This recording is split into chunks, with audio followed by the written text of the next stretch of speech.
공회 중에 일어나 명하여 사도들을 잠깐 밖에 나가게 하고 말하되 이스라엘 사람들아 너희가 이 사람들에게 대하여 어떻게 하려는지 조심하라. 이전에 드다가 일어나 스스로 선전하며 사람이 약 400명이나 따르더니 그가 죽임을 당하며 따르던 모든 사람들이 흩어져 없어졌고 그 후 호적할 때에 갈릴리 유다가 일어나 백성을 꾀어 따르게 하다가 그도 망한즉 따르던 모든 사람들이 흩어졌느니라. 이제 내가 너희에게 말하노니 이 사람들을 상관하지 말고 버려두라. 이 사상과 이 소행이 사람으로부터 났으면 무너질 것이요 만일 하나님께로부터 났으면 너희가 그들을 무너뜨릴 수 없겠고 도리어 하나님을 대적하는 자가 될까 하노라 하니 그들이 옳게 여겨 사도들을 불러들여 채찍질하며 예수의 이름으로 말하는 것을 금하고 놓으니 사도들은 그 이름을 위하여 능욕받는 일에 합당한 자로 여기심을 기뻐하면서 공회 앞을 떠나니라. 그들이 날마다 성전에 있든지 집에 있든지 예수는 그리스도라고 가르치기와 전도하기를 그치지 아니하니라. 아멘. 아멘. 우리 제목이 워낙 길어가지고 한번 읽어보려고요. 같이 읽겠습니다. 시작. 깨닫는 마음을 구하라. 영분별이 안 되면 이성적 분별이라도 구하라. 아멘. 제목을 이렇게 길게 잡아가지고 우리가 깨닫는 마음을 구해야 되는 줄 믿습니다. 아멘. 근데 우리가 아직 하나님 말씀을 잘 모를 때에는 영적인 분별을 하기가 어려울 때가 있죠. 그죠? 그리고 또 특별히 하나님께로부터 온 어떤 영분별에 대한 은사가 없을 때에도 또 영적인 분별을 하기가 쉽지 않습니다.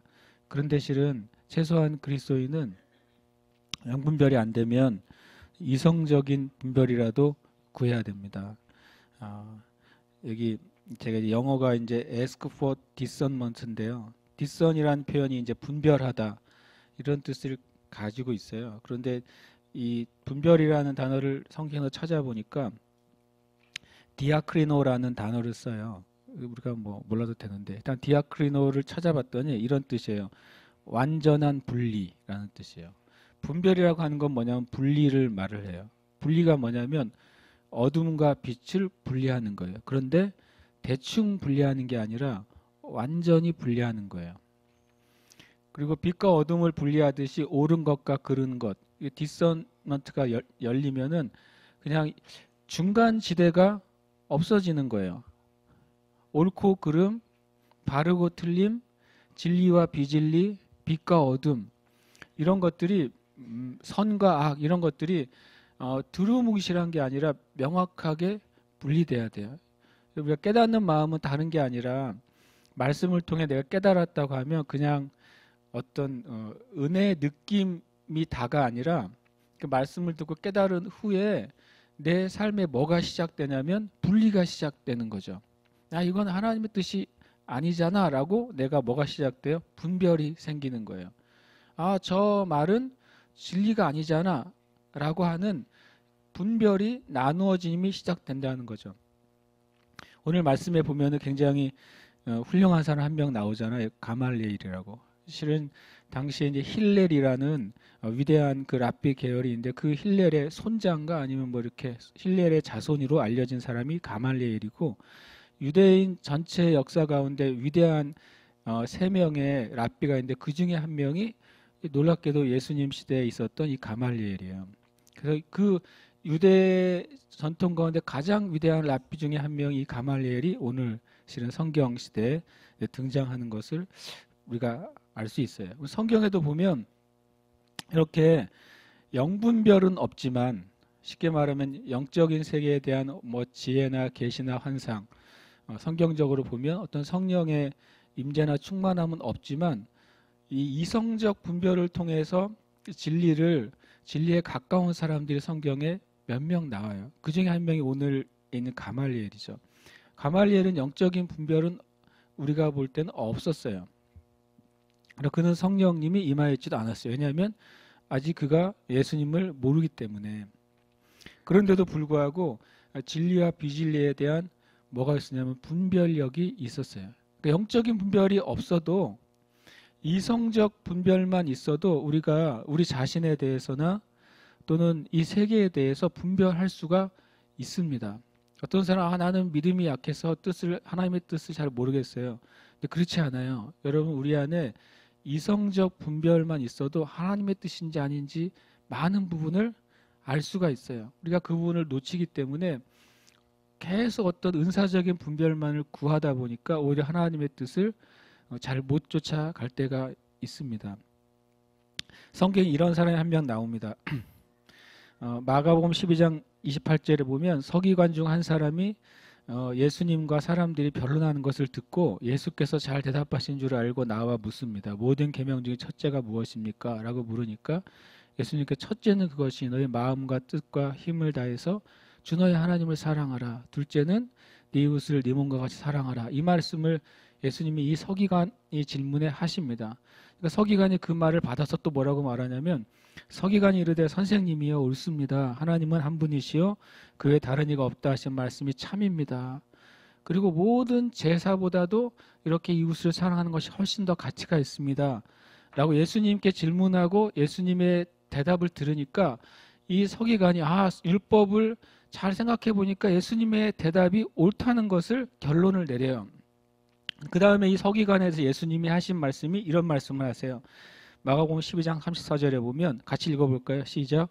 예수께서 그가 지혜 있게 대답함을 보시고 이르시되 네가 하나님의 나라에서 멀지 않도다. 칭찬이기도 하지만 놀랍게도 베드로는 주는 그리스도시요 살아계신 하나님의 아들입니다라는 말을 했을 때 이것은 성령을 통해서 주어진 어떤 영감 있는 고백이라고 하셨잖아요. 이 서기관은 성령을 통해서 이걸 깨달은 게 아니에요. 그가 가지고 있는 지혜를 가지고 예수님의 말씀이 진리라는 사실을 분별해냈어요. 그러면서 주님이 뭐라고 말했냐면 네가 지혜로운 판단, 바른 이성적인 판단과 분별을 가지고도 구원을 얻었다고 말씀하시는 않았어요.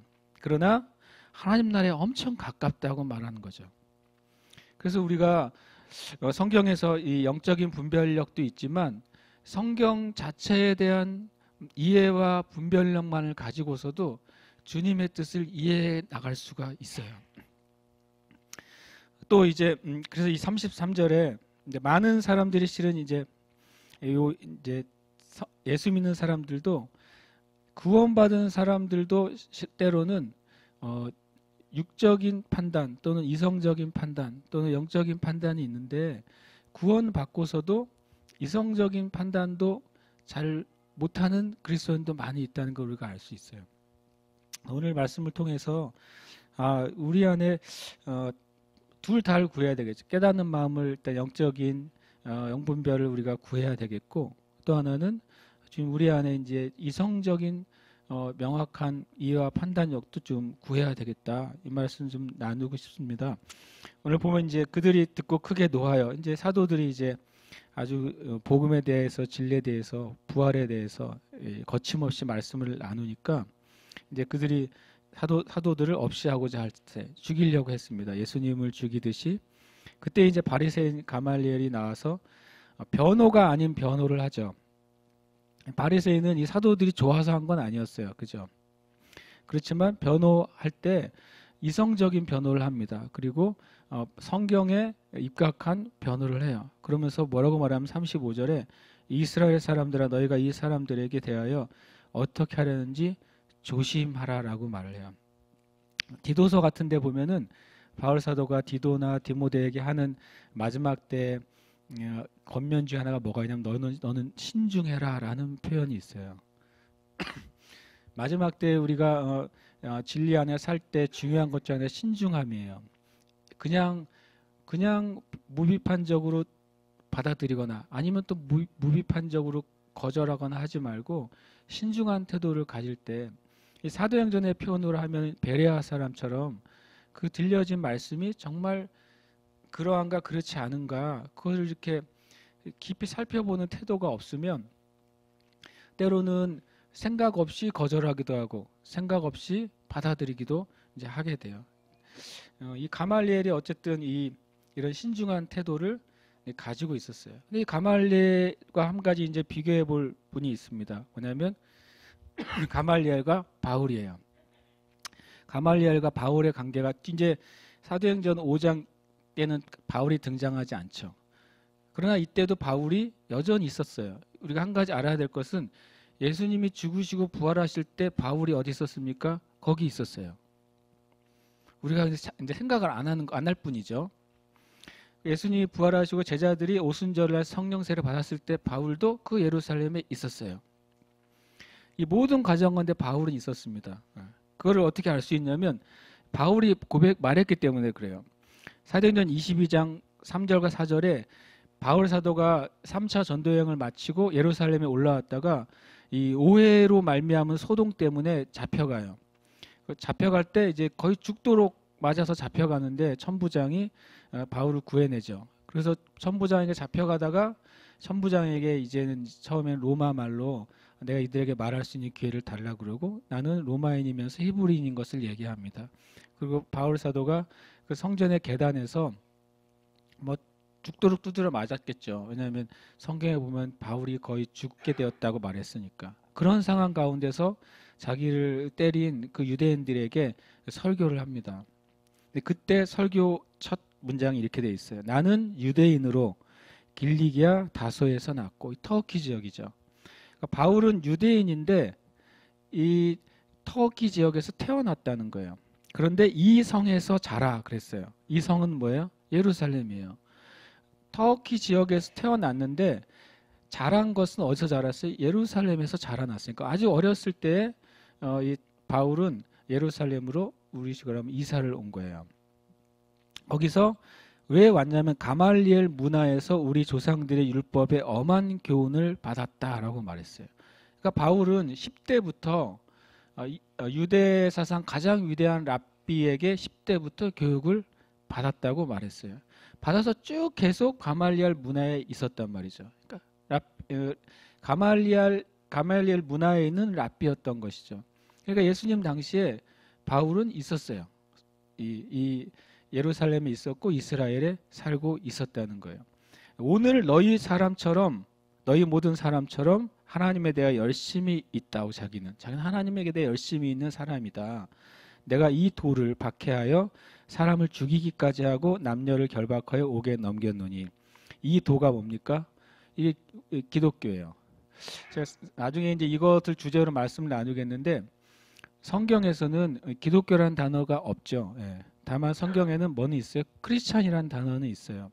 안디옥에서 그리스도인이라고 하는 이름을 받게 돼요. 그러면 이 전체 우리가 믿는 복음, 성경에 나와 있는 것을 믿는 사람들, 성경에 있는 진리를 쫓는 종교를 성경에서 뭐라고 말했습니까? 도라고 말했어요. 도 영어로 the way라고 말했어요. 성경적으로 한다면 기독교가 아니라 크리스찬이티가 아니라 뭐예요? 더 way예요. 기독교는 길이에요. 길. 왜냐하면 바울 사도도 이렇게 자기가 말했거든요. 이것은 이 도다. 그리고 나중에 또 바울 사도를 박해하거나 교회를 박해하는 사람들도 이 도라고 표현해요. 사도행전에 여러 번 이 기독교에 대해서 복음의 진리 전체를 향해서 도라는 표현을 쓰고 있어요. 참 마귀가 우리나라에서 신기하게도 도를 아십니까? 이런 걸 만들어내가지고 그것도 마귀가 이게 원래 성경에 있는 거를 어떻게 교회는 안 쓰는데 지가 갖다가 쓰는지 모르겠어요. 진짜 길은 뭐예요? 기독교예요. 그래서 예수님이 나는 곧 길이라고 그러셨어요. 나는 곧 길이다. 실은 이게 예수님께서 이미 이 성경의 진리, 크리스찬들이 믿는 진리를 종교라고 말씀하신 게 아니라 길이라고 말씀하신 거죠. 하나님께로 가는 길, 진리로 가는 길이 바로 예수 믿는 거라고 말씀하신 거예요. 그러니까 이 가말리엘과 바울이 이렇게 연결이 되어 있어요. 이 도를 박해하여 사람을 죽이기까지 했다. 이렇게 표현해요. 바울 사도가 자기 고백입니다. 내가 이 기독교를 어느 정도까지 박해했냐면 이 사람들 죽일 정도로, 왜냐하면 오해했어요. 제가 왜 가말리엘과 바울 비교하고 싶냐면 가말리엘 밑에서 바울이 배웠잖아요. 근데 가말리엘은 예수님은 믿지 않는데도 뭐가 있었어요? 이성적 판단에 의해서 사도들을 변호했어요.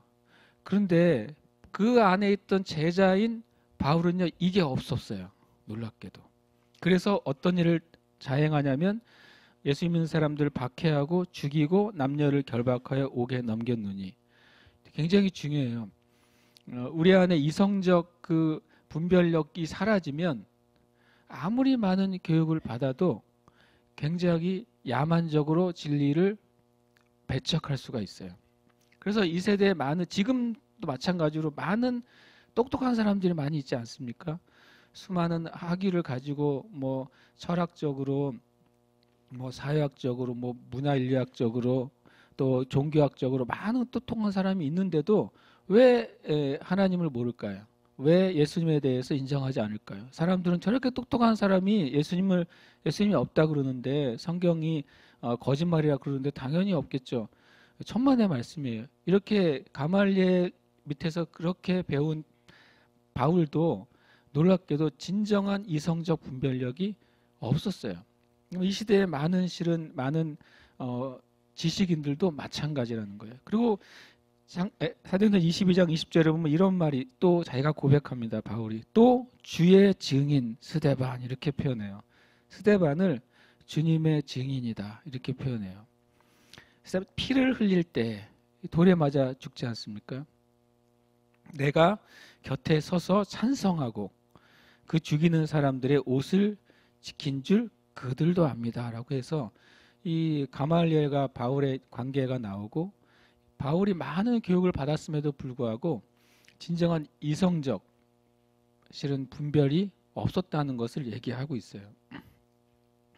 또 성경에 보면 이런 말씀이 있습니다. 근데 바울이 그 이후에 바울에게 일어난 변화를 바울 스스로 또 얘기해요. 이렇게 가말리엘 문화에서 최고의 교육을 받았음에도 예수님에 대한 정상적인 또 이성적인 분별력도 없었던 바울이 예수님을 만나고 난 다음에 자기에게 일어난 변화를 한마디로 제가 계시라고 말했어요. 왜냐하면 이런 고백을 또 하기 때문에 그렇습니다. 갈라디아서 1장 11절 12절에 바울이 이런 고백을 합니다. 형제들아 내가 너에게 알게 하노니 내가 전한 복음은 사람의 뜻을 따라 된 것이 아니다. 이는 내가 사람에게서 받은 것도 아니요 배운 것도 아니요. 놀랍게도 바울은 수십 년간 가르침을 받았어요. 그리고 그 가르침을 받은 대상이 당대 최고의 스승이었어요. 그런데도 내가 전하는 이 진리는 가르침 받거나 사람으로부터 온 게 아니다라고 단정을 해요. 그리고 뭐라고 말하냐면 오직 예수 그리스도의 계시로 말미암은 것이다 이렇게 표현해요. 계시란 표현이 이성적인 생각을 가진 사람들에게 비이성적으로 보이잖아요. 그런데도 바울은 자기가 이성적으로 고대 훈련을 받은 사람이었음에도 불구하고 그때는 복음을 몰랐다는 거예요.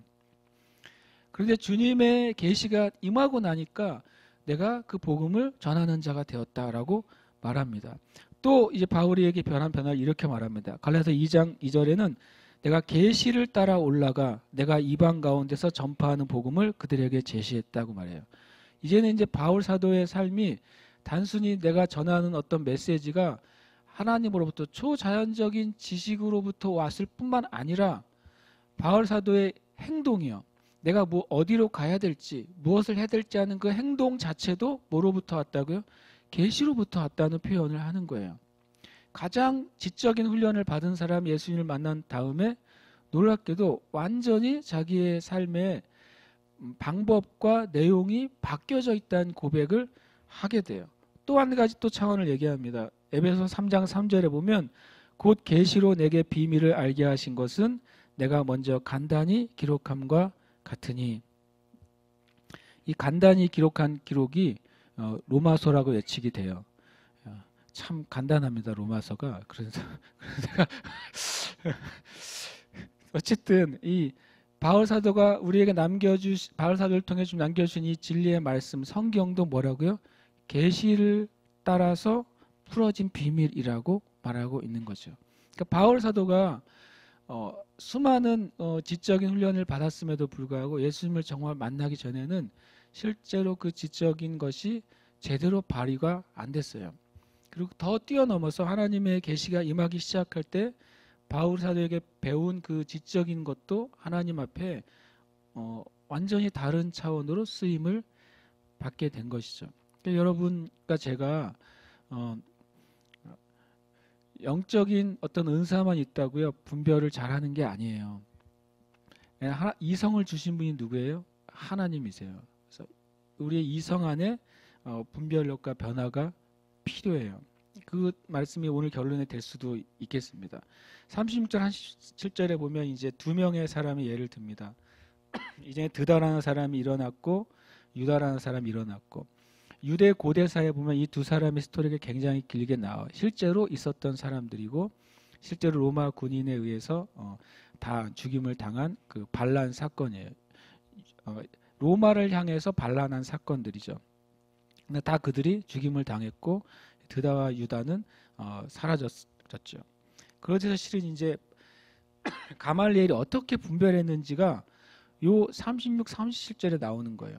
가말리엘이 그랬잖아요. 이들을 어떻게 할지 조심해라. 왜냐하면 자기가 가만히 생각해 보니까 과거의 두 번의 사건을 생각해 보니까 이 예수와 예수 이후의 제자들과는 좀 다른 무엇인가를 가말리엘이 보게 된 거예요. 뭘 보았냐면 첫 번째가 드다와 예수 그리스도. 드다를 뭐라고 표현하면 드다가 일어나 스스로 선전하매 그랬어요. 그러니까 드다는 자기 자신을 스스로 선전한 거죠.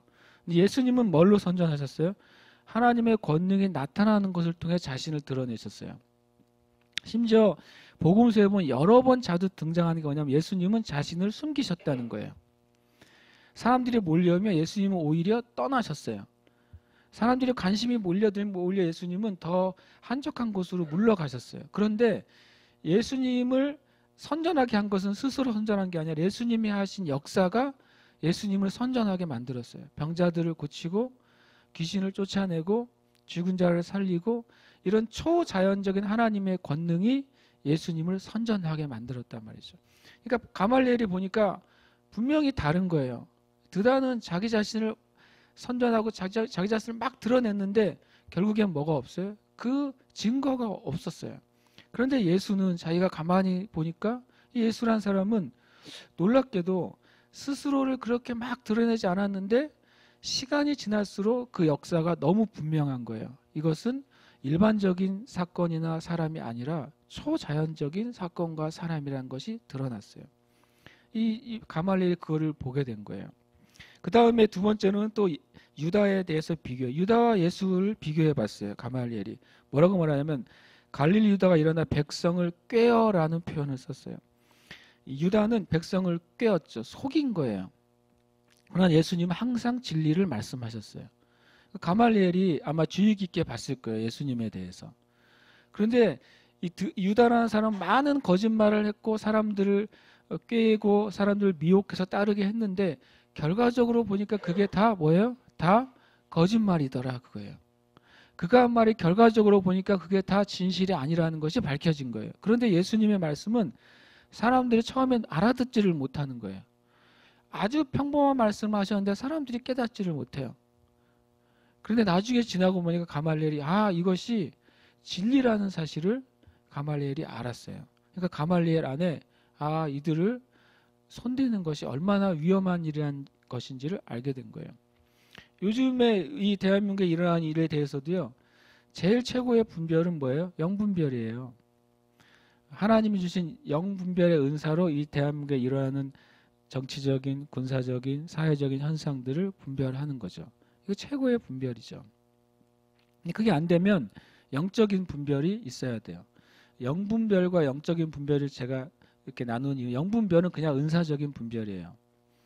정말 하나님의 은사로 이 땅에 일어나는 일을 영적인 차원에서 보게 되는 것이죠.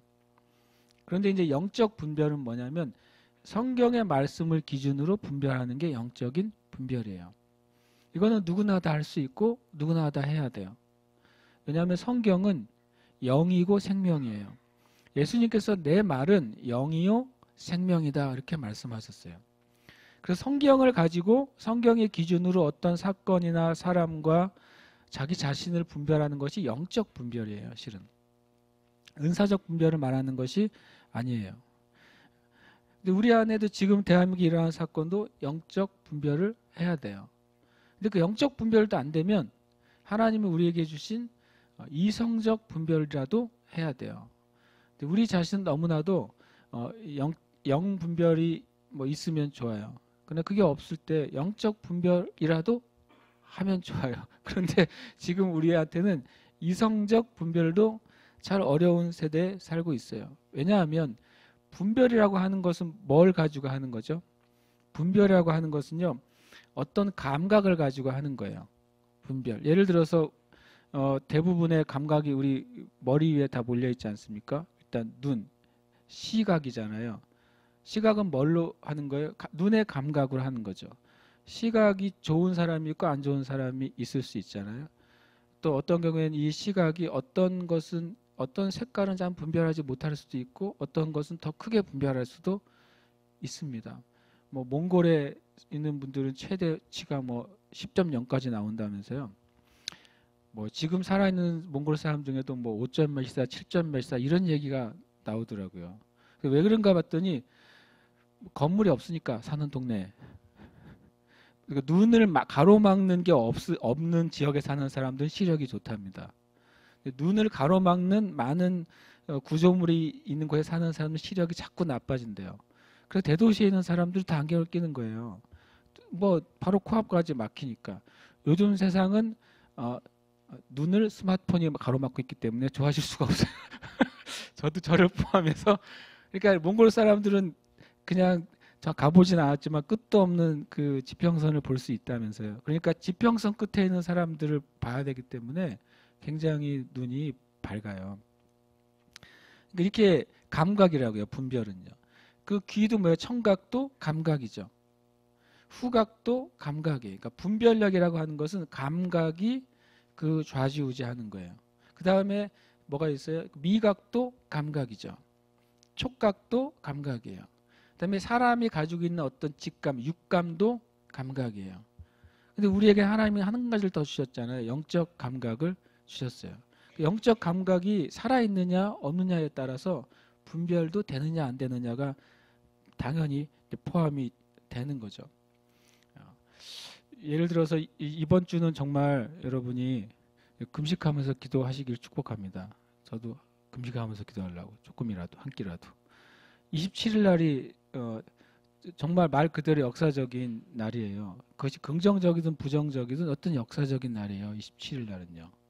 그렇잖아요. 27일. 그런데 역사적인 날인데 기도 안 하면 안 되죠. 일단 하나님의 뜻 안에서 이루어지도록 기도해야 돼요. 근데 하나님 이성적인 판단이 저는 필요하다고 생각하는 거예요. 그러니까 하나님은 어쨌든 고레스를 통해서도 이스라엘 백성 해방하셨고요. 하나님은 또 애굽의 바로 왕을 통해서도 하나님의 권능을 드러내시겠다고 말씀하셨고요. 느부갓네살 왕을 통해서도 하나님 어떤 분인지를 나타내셨기 때문에 뭐 어떤 의미에서는 김정은을 통해서 하나님이 어떤 분인지 나타내실 수 있어요. 그거는 인정해요. 그러나 이성적인 판단은 필요하다. 기도할 때. 예를 들어서 제가 이런 거죠. 대한민국 헌법을 딱 보시면 아까 내가 올려놔 또 사라져 버렸네. 이렇게 돼 있어요.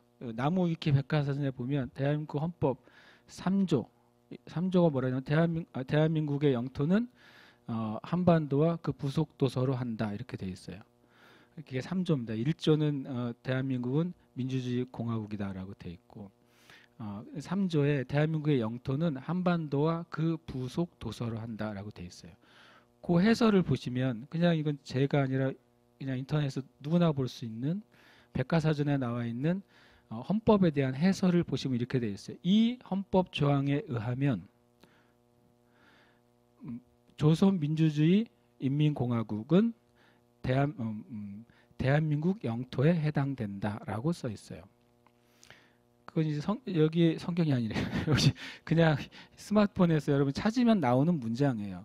또 이 3조에 의하면 북한은 대한민국의 영토이며 북한은 대한민국의 영토를 불법적으로 점유하는 집단이다라고 설명이 돼 있어요. 이것은 뭐 어떤 뭐 우파나 좌파나 그런 해석이 아니라 그냥 백과사전적 의미를 설명을 이렇게 되어 있어요. 그러면 이렇게 돼 있으니까 그게 상식이란 거죠 원래. 근데 이 나라는 상식이 없어요. 그러니까 상식에 의하면 백과사전적인 상식에 의하면 이 대한민국이라는 나라는 두만강과 압록강 아래에 있는 부분이 대한민국이에요. 그러니까 우리가 독도를 왜 우리나라 땅이라고 말해요? 요것 때문에 그런 거예요. 한반도와 그 부속 도서는 대한민국의 영토라는 뜻이에요. 그러니까 그런 의미로 봤을 때는 물론 정치적으로는 두 나라고 정치적으로는 두 정부예요. 그렇지만 실은 본질적으로는 한 나라고 한 정부죠. 그러나 윗부분이 불법 점유돼 있고, 그리고 김정은은 불법 점유하고 있는 그 세력의 실은 우두머리인 것이에요. 이 상식적인 개념으로는. 원래 국가 대 국가가 아니에요. 다만 유엔에 동시 가입을 했기 때문에 정치적인 면에서 유엔에서는 두 나라로 인정이 돼 있을 뿐이죠. 그러니까 그런 면에서는 실은 제가 보기엔 우리가 기도할 때 다시 말씀드리면 이 27일을 통해 주님이 무슨 일을 하실지 저는 궁금해요.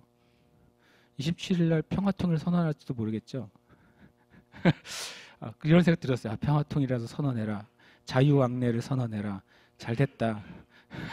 그럼 전도하러 올라갈 수 있지 않겠어요? 그런 생각도 제가 해봤어요.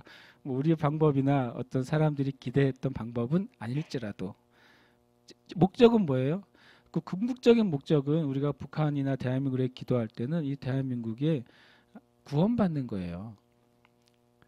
뭐 좀 더 심하게 말하면 정치 형태든 경제 형태든 무슨 형태든 그거는 둘째, 셋째, 넷째의 문제고 저는 그렇게 믿어요. 북한에 있는 백성들이 하나님 만나고 구원받는 게 우리의 최고의 궁극적인 목적이에요.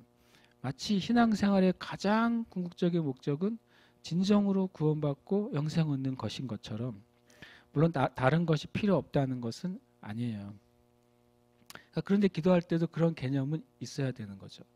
그러니까 상식적인 면에서 보면 북한은 나라가 아니에요. 그래서 우리 남북 정상회담 말해도 괜찮죠. 그러나 그 북미 정상회담은 옳지 않은 단어죠. 미북 정상회담이라고 말해야 돼요.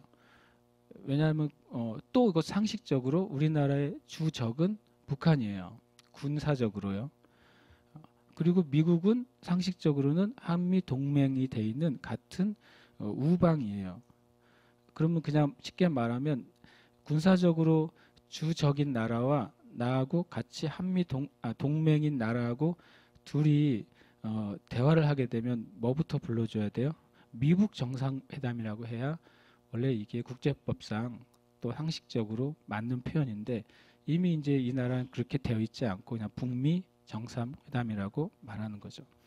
제가 무슨 말을 하려고 하는지 아시겠죠? 상식적인 판단이 필요하다는 거예요. 기도하실 때도 그냥 하나님의 뜻이 이루어지도록 우리 기도해야 돼요.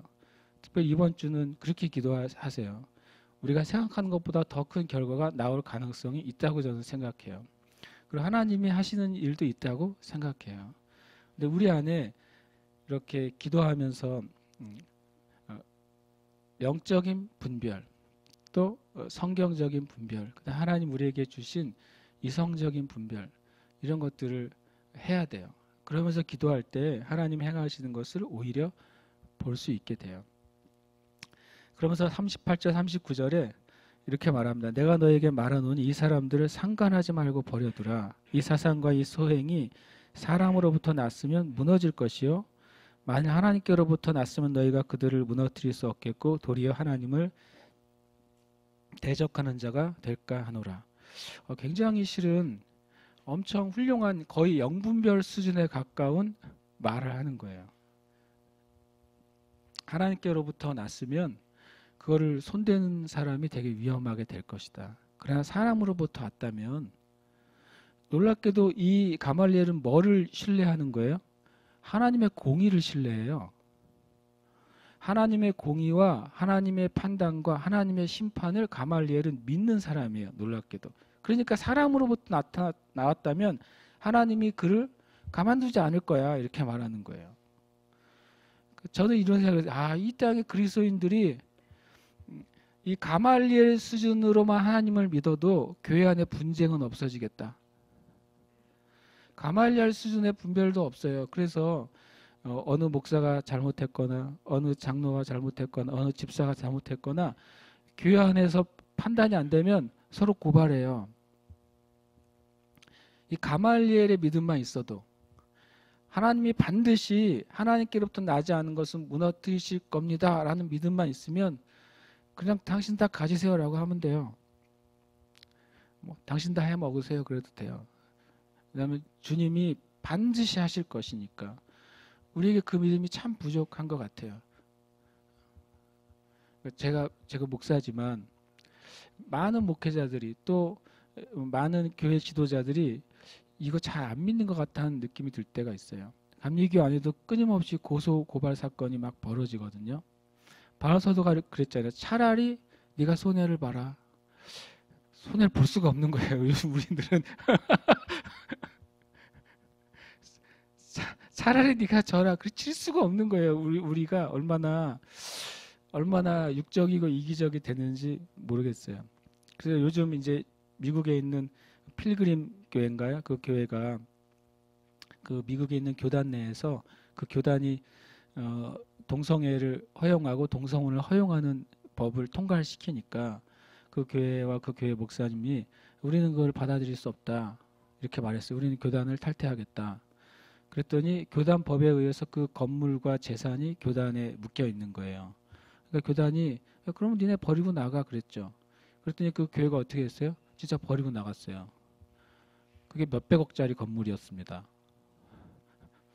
몇 억짜리 건물이 아니라 몇백억짜리 건물이었는데 그 교회와 성도들이 그래 우리는 그것을 다 버리고 그리고 재판하지도 않고 진리를 위해서 포기하겠다 그러고 포기하고 길거리로 나왔어요. 그 교회가.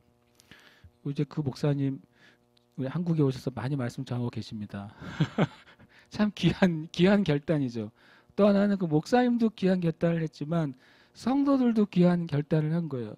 우리가 이 땅에 있는 그 교회가 수십 년 동안 헌금하고 해서 세운 교회일 거 아니에요. 그죠? 얼마나 귀하고 또 성도들이나 목사님에게도 얼마나 그게 소중한 교회가 아니겠어요?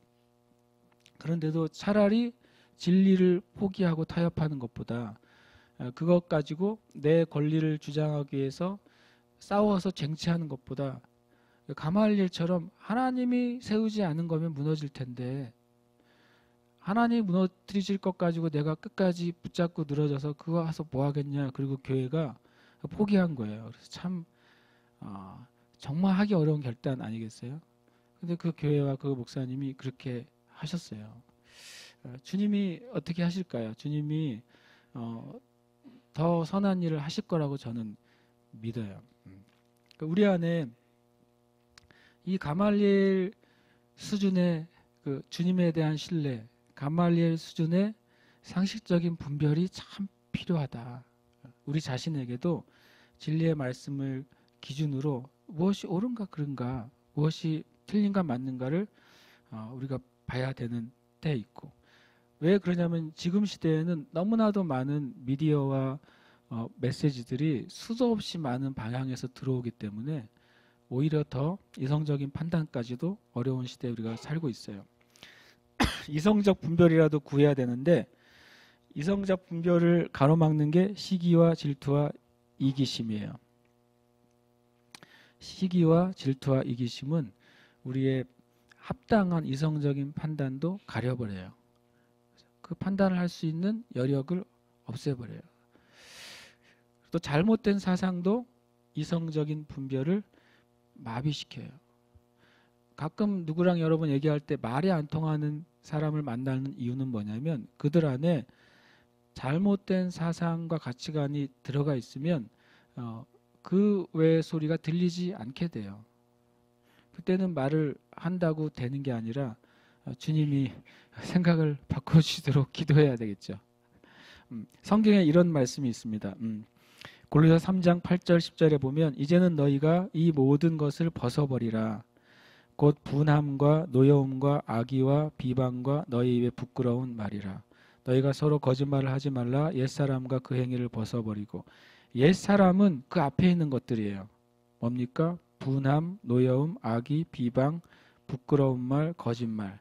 아까 말했던 시기, 질투, 이기심 같은 것들이 이런 것을 만들어내요. 그것이 옛사람의 모습이라고 말씀하시는 거예요. 그 10절에 보면 새 사람을 입었으니, 이거 거듭난 것을 새 사람이라고 말하잖아요. 근데 그것을 입었으니 그 다음 말이 중요해요. 이는 자기를 창조하신 이의 형상을 따라 지식에까지 새롭게 하심을 입은 자니라, 이렇게 돼 있어요. 거듭난 다음에 하나님 우리에게 하길 원하시는 것 중에 하나는 뭐냐면 우리의 지식이 바뀌는 거예요. 우리의 지식, 우리의 가치관, 우리의 생각이 바뀌는 거예요. 왜냐하면 조금 전에 나눈 것처럼 우리의 사고방식과 우리의 사상이 바뀌지 않는 이상에는 이성적인 판단 자체가 어려워져요. 성경적인 옳고 그름을 이해하는 것이 어려워지기 때문에 주님은 우리를 이렇게 하시기를 원하세요. 그래서 우리가 또 성경에 이런 말씀이 있습니다. 골로새 10장 4절 6절에 우리의 싸우는 무기는 육신에 속한 것이 아니요 오직 어떠한 견고한 진도 무너뜨린 하나님의 능력이에요. 하나님의 강력, 하나님의 힘이 어떤 견고한 진을 무너뜨리신다고 말했어요. 그럼 도대체 하나님의 강력한 힘이 뭘 무너뜨리길 원하시느냐? 그것이 모든 이론, 하나님을 아는 것을 대적하여 높아진 것, 그리고 모든 생각이에요. 이 세 가지를 하나님의 강력이 우리 안에 있는 그 진을 무너뜨리길 원하신다는 거예요. 하나님을 아는 걸 대적하여 높아진 것은 뭐냐면 하나님을 아는 것을 대적하는 지식을 말을 해요. 대표적인 하나님을 아는 것을 대적하는 지식이 뭐겠어요? 그것이 사회주의죠. 공산주의, 사회주의. 공산주의와 사회주의는 사회문화적인 사상이 아니라 영적인 사상이에요. 왜냐하면 그 근본이 어디에 있어요? 유물론에 있기 때문에 그래요. 심지어는 교회와 또 신학계 안에서도 이런 사회주의적인 방향으로 성경을 이해하는 신학자들도 꽤 많이 있습니다. 그런데 그분들 안에 어떤 문제가 있냐면 사회주의가 아무리 뭐 더 좋게 개발이 되고 사회주의를 더 민주주의적으로 바꿔내고 또 아름답게 적용을 할지라도 사회주의의 뿌리가 뭡니까? 유물론이라는 사실을 자꾸 간과하는 것 같아요. 사회주의의 뿌리는 유물론이에요. 유물론으로부터 사회주의가 나왔고 또 공산주의가 힘을 발휘했고 또 이런 비이성적인 주체 사상이 생겼단 말이에요. 아무리 아름답게 심지어는 사회주의적인 바탕으로 사회가 성공하고 질서가 잡히고 그 나라가 선진국이 된다 할지라도 우리가 까먹지 않아야 될 것은 사회주의의 뿌리는 뭐라고요? 유물론이라고요. 유물론이 뭡니까? 하나님이 없다고 하는 사상이에요. 그러니까 사회주의식으로 북한이나 중국이 사회주의식 경제 개발을 해서 미국보다 잘 살게 되었다고 쳐요. 그래도 여러분 그걸 쫓아가면 안 되는 이유가 있다면 그 뿌리가 유물론이고 유물론은 하나님이 존재하지 않는 세상을 전제로 하기 때문에 그래서 우리가 이것은 하나님을 아는 것을 대적하여 높아진 사상이라는 것을 절대로 잊어버리면 안 돼요. 근데 우리 안에 그런 판단력이 의외로 교회 안에 너무나도 많이 무너져 있고 그 성이 완전히 한쪽이 무너져 있어요. 많은 기독교 목사님들 안에 너무나도 많이 이 사회주의식의 방법에 물들어 있고 그런 방법을 목회에 차용하기도 하고 또 그걸 주장하기도 하는 것을 보면 엄청 위험한 일이에요. 교회 전체를 성도들 전체를 지옥에 보낼 만큼 되게 두려운 사상이에요. 이것을 분별해야 돼요. 모든 것의 분별은 어디로 시작해야 되냐면 근원으로 가서 그 근원이 성경적인지 진리적인지 아닌지를 판단해서 봐야 돼요. 근데 우리는 눈에 보이는 것에 굉장히 많이 속는 경향이 있는 거예요. 우리 안에 이런 분별력이 있게 되기를 축복합니다. 우리가 그 아침마다 주일날 이렇게 번갈아가면서 선포하는 말씀 중에 에베소 1장 17절 19절 말씀이잖아요. 이 말씀은 굉장히 중요하고 이 말씀으로 기도를 하시는 분이 있으면 더 많이 하시기를 축복하고 하지 않으시는 분이 있으면 오늘부터 하시기를 축복해요. 19절에 이제 바울 사도가 교회를 향해서 기도합니다. 우리 주 예수 그리스도의 하나님 영광의 아버지께서 영광의 아버지란 말을 왜 썼을까요? 바울 사도가 왜냐하면 믿음의 조상이 누구예요? 아브라함입니다. 근데 이 스데반이 그 순교하기 전에 긴 설교를 하거든요. 거기에 이렇게 말합니다. 우리의 조상 아브라함이 영광의 하나님이 아브라함에게 나타나셨다 이렇게 말을 해요. 그래서 이 바울 사도도 이 개념 안에 있어요. 하나님은 영광의 하나님이에요. 영광 가운데서 자기를 계시하시는 하나님이에요. 그래서 영광의 아버지께서 그 영광의 아버지로부터 무엇이 흘러나오냐면 지혜와 계시가 흘러나오는데 그 성령님에 의해서 흘러나온다고 말하는 거죠. 1차적인 기도 제목은 뭐냐면 지혜와 계시의 영이신 성령님이 우리에게 임하시기를 위해서 기도하는 거예요. 뭐 성령님이 임하신다는 게 무슨 뜻이냐? 성령님이 임하시면 뭐 방언, 뭐 떨림 또는 뭐 입신 이런 것에 대해서 말하는 게 아니라 성령이 임하시면 가장 중요한 것이 하나님을 알게 된다는 거예요. 그런데 여기에 알게 하시고라고 하는 말과 맨 밑에 절에 이 세 가지를 어떠한 것을 너희로 알게 하시기를 구하노라라고 되어 있어요. 영어 성경에서는 위에 17절에 알게 하시고는 knowledge라고 되어 있고 밑에 알게 하시기는 know라고 되어 있어요. 그래서 지식과 그다음에 알다라는 표현으로 되어 있는데 제가 찾아보니까 조금 다른 단어로 되어 있다는 것을 알게 됐어요. 17절에 나와 있는 지혜와 계시를 너희에게 주셔서 하나님을 알게 하시고 이것은 에피그노시스라는 헬라어를 사용하는데 이것은 우리말로 하면은요 하나님을 인식하다라는 뜻이에요. 하나님이란 사실을 하나님이란 분이 있구나. 아 하나님이 진짜 계시네. 하나님이 세상을 창조하셨네라고 하는 사실을 그냥 인식하고 식별하는 깨달음이에요. 성령님 우리에게 오실 때 제일 먼저 알게 되는 건 뭐냐면 하나님이 진짜네라는 사실이에요. 이 하나님이 진짜네 이거요. 성경이 진짜잖아 이런 거요. 죽으면 천국과 지옥이 진짜 있네 라고 하는 식별 그게 17절에 있는 알게 하시고예요. 성령님이 누구에게 임하셨을 때 제일 먼저 그것은 바로 그거예요. 식별하게 되는 거죠. 보이지 않는 세계가 있구나 이거예요. 영적인 세계가 진짜 있네라고 하는 식별 이것이 제일 중요해요. 일단 이게 열려야 그 세계 안에 있는 것들을 내가 뭐 알거나 깨닫거나 받거나 할 수 있지 않겠어요? 이 식별이 너무 중요한 거죠. 바울 사도에게 있어서 이 다메섹 도상에서 빛이 임했을 때 첫 번째 임한 게 이 깨달음이에요. 아 예수가 진짜 있구나 이거죠. 예수가 진짜 살아있는 주님이구나라는 걸 그냥 식별한 거죠.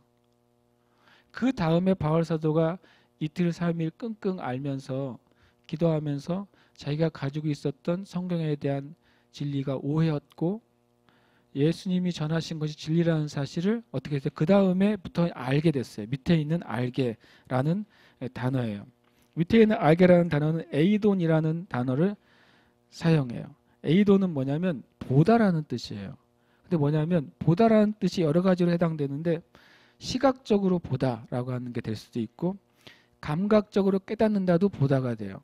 그리고 내면적으로 보는 것도 에이돈이에요. 영적으로 보는 것도 에이돈이에요. 그래서 이 에이돈은 주로 뭘로 해석되냐면 understand로 해석이 돼요. 알게 되는 거예요. 이해하게 되는 것이 에이돈이에요. 그러니까 이 17절 19절의 기도는 크게 두 가지인데 하나는 성령님이 임하시기를 구해요. 근데 성령님이 임하실 때 하나님이란 분, 영적인 세계, 진리 또는 구원이나 아니면 멸망, 천국과 지옥 이런 것이 있다는 사실을 열리는 거예요. 처음에는요. 그 다음에가 두 번째로는 뭐냐면 이 우리의 마음의 눈, 마음의 눈이 밝아져야 돼요. 이것이 이때 마음도요 understand라고 쓰고 있어요. 깨닫는 관점이 열리는 거예요. 깨닫는 관점이 열려서 이상한 일이 벌어졌네요. 깨닫는 관점이 열려가지고 이제는 내 삶에 대해서 부르심의 소망이 무엇인지 뭐냐면 하나님이 나를 창조하셨을 때 도대체 어떤 목적으로 나를 창조하셨는지를 알게 되는 거예요. 이해하게 되는 거예요. 그 다음에 하나님께서 맡겨주신 그 일이 얼마나 가치 있고 소중한지를 이해하게 되는 거예요. 그것이 크든 작든 사람들이 다 알려지는 일이든 아니면 나 혼자 하는 일이든 그것이 얼마나 소중한지에 대한 가치를 깨닫는 거죠. 그 다음에 그것을 행하기 위한 하나님의 능력이 나에게 부어진다는 사실을 알게 되는 거예요. 그것이 알게 하시기를 기도한다는 거예요. 여러분 그동안 하셨으면 더 많이 하시고 안 하셨다면 그냥 이 에베소 1장 17절 19절 가지고 기도하시기를 축복합니다. 여기에 여러분의 이름을 넣어서 그냥 기도하세요. 나 누구의 주 예수 그리스도의 하나님 영광의 아버지께서 지혜와의 계시의 영을 나에게 주세요. 이렇게요. 그럼 풀어서 기도해도 돼요. 주님 지혜와의 계시의 영을 저에게 주십시오. 하나님을 알게 해주십시오. 제 마음에 눈을 밝혀주십시오. 이런 식으로 이 말씀을 가지고 기도하시길 축복해요. 이것은 그리스도인에게 너무 중요한 기도고 이것이 교회에 열릴 때 교회가 그냥 전체적으로 그냥 진리와 비진리를 그냥 아는 거예요. 목회자가 아무리 설교한다고 해서 아는 게 아니라 이것이 열릴 때 자연스럽게 심지어는 목회자가 설교를 해도 목사님이 말씀하시는 건 진리가 아니네 라고 이해할 수도 있는 거예요. 아, 목사님 하신 말씀이 진리구나 라고 이해할 수도 있는 거예요. 이게 교회 안에 너무나도 열려있지 않기 때문에 말씀을 들으면서도 저 말이 맞는지 틀린지를 몰라요. 제가 정말 충격적인 어떤 설교를 하나 듣고서 너무 놀랐는데 서울에 꽤 큰 교회 목사님의 주일 설교를 제가 한번 어떤 이유 때문에 누구한테 저한테 연락이 왔는데 그분이 그 교회 목사님의 부목사님이셨고 저한테 뭔가를 좀 물어봤는데 제가 이제 대답을 해드린 일이 있었어요. 그래서 그 목사님 교회는 어떤 교회인가 그러고 찾아보다가 그 교회 홈페이지를 들어갔고 그 주에 있는 말씀을 봤어요. 그리고 제가 그냥 우연히 딱 클릭했는데 그 한 부분만 딱 1분을 봤거든요. 어떻게 거기다 그렇게 그게 걸리는지. 뭐냐면 이런 설교의 내용이 너희가 헤아리는 헤아림으로 너희가 헤아림을 받을 것이다. 이런 말씀이었어요. 근데 그 헤아림인 게 뭐예요? 판단이거든요. 너희가 다른 사람을 판단하는 것처럼 너도 하나님께 판단을 받을 것이라는 거였어요. 근데 그분이 그걸 어떻게 말씀하셨냐면 목사님께서 여러분 다른 사람의 마음을 잘 헤아려 주세요. 라고 적용을 하시는 거예요. 그래서 제가 쓰러질 뻔했어요. 세상에 헤아린다는 말을 그냥 상식적으로 성경적으로 이해하지 않고 여러분 다른 사람을 마음을 잘 헤아려 주시면 그분도 여러분 마음을 잘 헤아려 주실 거예요. 남편의 마음을 잘 헤아려 주시고 아내의 마음을 잘 헤아려 주세요.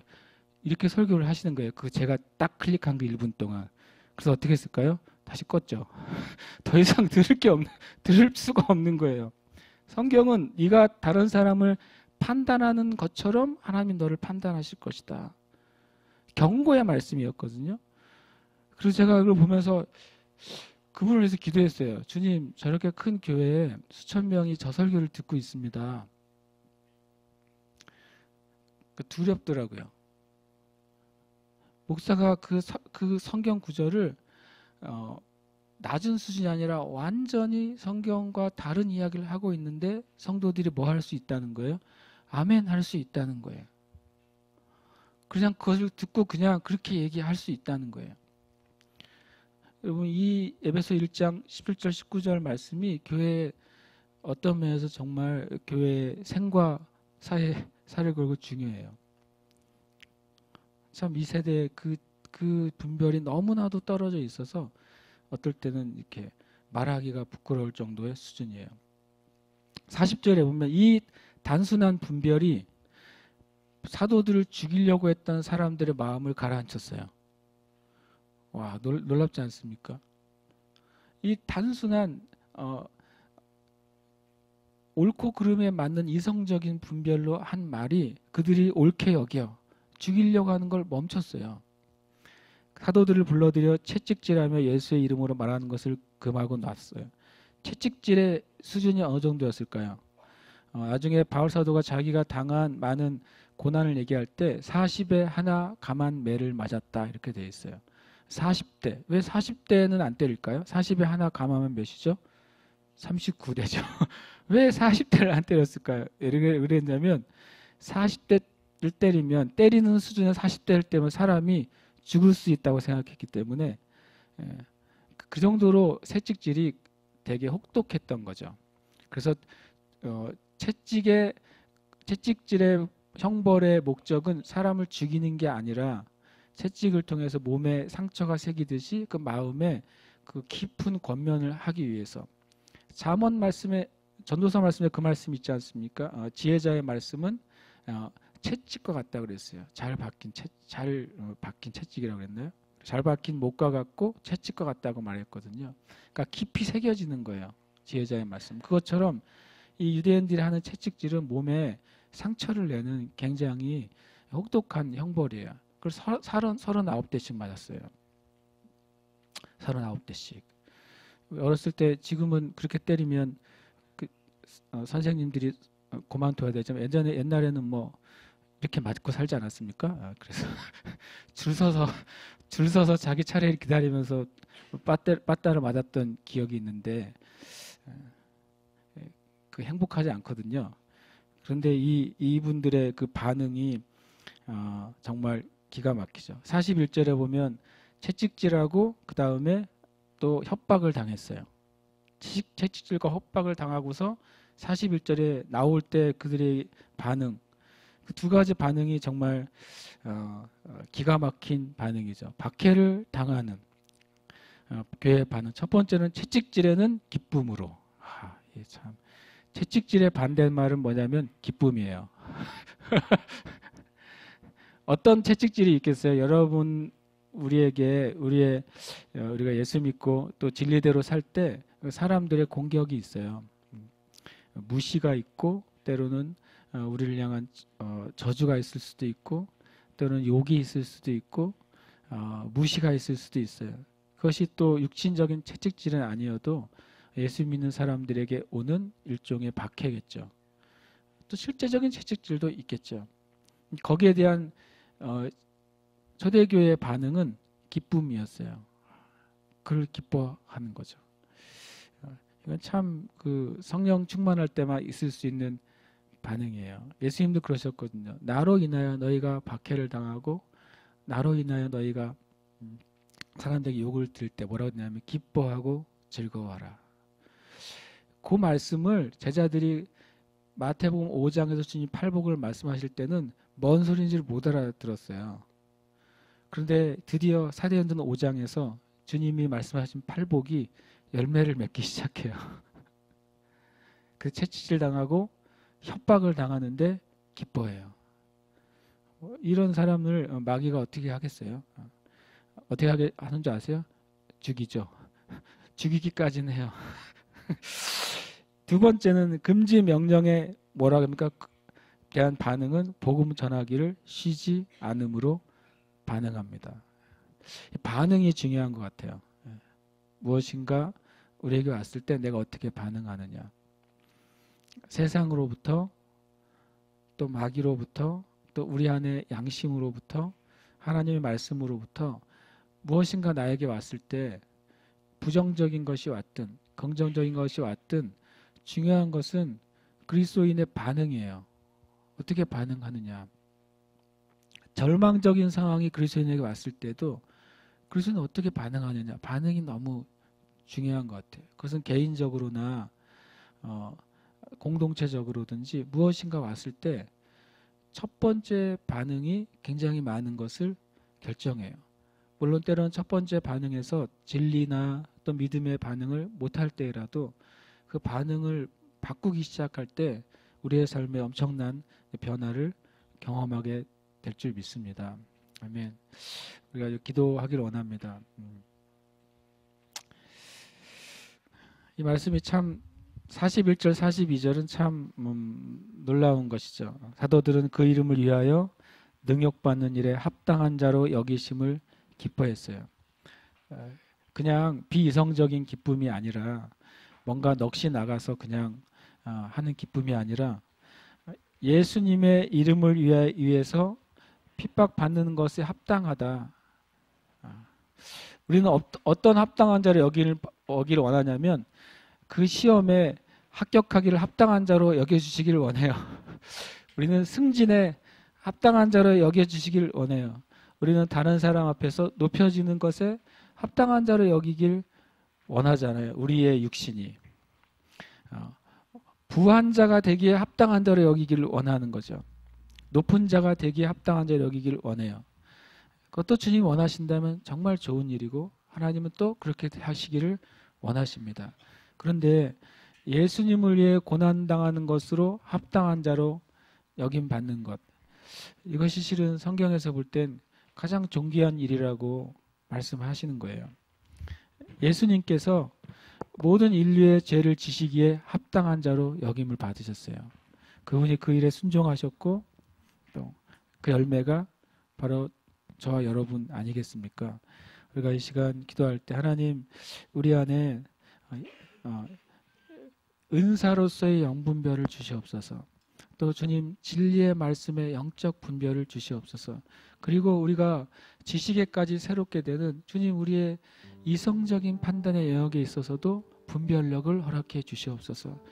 그래서 크게는 나라와 민족 간에 일어난 일이나 또는 작게는 내 안에서 일어난 일까지 주님 바르게 분별하고 바르게 깨닫고 주님 우리가 주님 앞에 나아가는 교회와 우리 성도들이 되게 주시옵소서.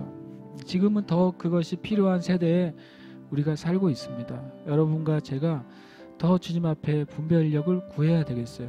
그래서 우리가 주님과 마음이 하나가 되고 주님과 함께 동역하는 성도와 교회가 되도록 우리가 이 시간 기도하겠습니다. 함께 기도하겠습니다. 아버지 하나님께 감사와 찬양 올려드립니다. 하나님 감사합니다. 성령님 감사합니다. 우리에게 임해 주셔서 감사하고 제 안에 계셔서 감사합니다. 말씀을 주셔서 감사합니다. 성령 하나님 이 시간 구합니다.